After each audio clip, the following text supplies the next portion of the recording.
ನಮಸ್ಕಾರ, ನಾನು ತೇಜಸ್ ಮಾತಾಡ್ತಾ ಇದ್ದೀನಿ ರಾಮನಗರದಿಂದ. ಈಗ ನಿಮ್ಮ ಗ್ರಾಮ ಪಂಚಾಯತಿ ಆಸ್ತಿಗಳ ತೆರಿಗೆಯನ್ನು ಫೋನ್ಪೇ ಅಥವಾ ಗೂಗಲ್ ಪೇ ಮುಖಾಂತರ ಯಾವ ರೀತಿ ಪೇ ಮಾಡಬೇಕು ಅಂದ್ಬಿಟ್ಟು ನಿಮಗೆ ಈ ವಿಡಿಯೋ ಸ್ಕ್ರೀನಲ್ಲಿ ತೋರಿಸ್ತಾ ಇದ್ದೀನಿ.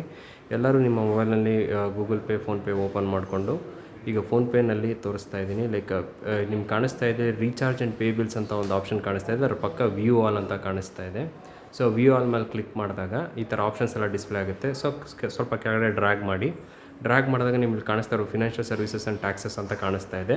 ಸೊ ಈ ಆಪ್ಷನಲ್ಲಿ last option like municipal tax and services ಅಂತ ಇಲ್ಲಿ ಮನೆ ಥರ ಕಾಣಿಸ್ತಾ ಇದೆ ಲೋಗೋ, ಇದ್ರ ಮೇಲೆ ಕ್ಲಿಕ್ ಮಾಡಬೇಕು. ಸೊ ಇಲ್ಲಿ ಕ್ಲಿಕ್ ಮಾಡಿದಾಗ ಆ ನಂತರ ಇಲ್ಲಿ ನೀವು ಸರ್ಚ್ ಬಟನ್ಗೆ ಹೋಗ್ಬಿಟ್ಟು ಬಾಪೂಜಿ ಅಂತ ಸರ್ಚ್ ಕೊಡಿ. ಬಾಪೂಜಿ BAPUJI ಅಂತ ಸರ್ಚ್ ಕೊಟ್ಟಾಗ ಈ ಒಂದು ಆಪ್ಷನ್ ಡಿಸ್ಪ್ಲೇ ಆಗುತ್ತೆ ಸರ್ಚ್ ರಿಸಲ್ಟಲ್ಲಿ. ಈ ಒಂದನ್ನು ಕ್ಲಿಕ್ ಮಾಡ್ತು ಅಂದರೆ ನಿಮ್ಮ ಪ್ರಾಪರ್ಟಿ ಐ ಡಿನ ನಂಬರ್ ಹಾಕಬೇಕಾಗುತ್ತೆ ಇಲ್ಲಿ. ಸೊ ಇಲ್ಲಿ ನಿಮ್ಮ ಪ್ರಾಪರ್ಟಿ ಐ ಡಿ ನಂಬರ್ ಹಾಕಿದಾಗ ಈ ಪ್ರಾಪರ್ಟಿ ಐ ಡಿಗೆ ಎಷ್ಟು ನೀವು ಪೇ ಮಾಡಬೇಕು ಅಂತ ಅಮೌಂಟ್ ತೋರಿಸುತ್ತೆ. ಸೊ ಆವಾಗ ನೀವು ಇಲ್ಲಿ ಪೇ ಅಂತ ಕೊಟ್ಟರೆ ಡೈರೆಕ್ಟಾಗಿ ನೀವು ಆ ಆಸ್ತಿಗೆ ಪೇಮೆಂಟ್ ಮಾಡ್ಬೋದು. ಪೇಮೆಂಟ್ ಮಾಡಿದ ನಂತರ ಫೋನ್ಪೇ ಮುಖಾಂತರ ಫೋನ್ಪೇನಲ್ಲಿ ನಿಮಗೆ ಒಂದು ಅಕ್ನಾಲಜ್ಮೆಂಟ್ ನಂಬರ್ ಜನ್ರೇಟ್ ಆಗುತ್ತೆ, ರೆಫರೆನ್ಸ್ ನಂಬರು.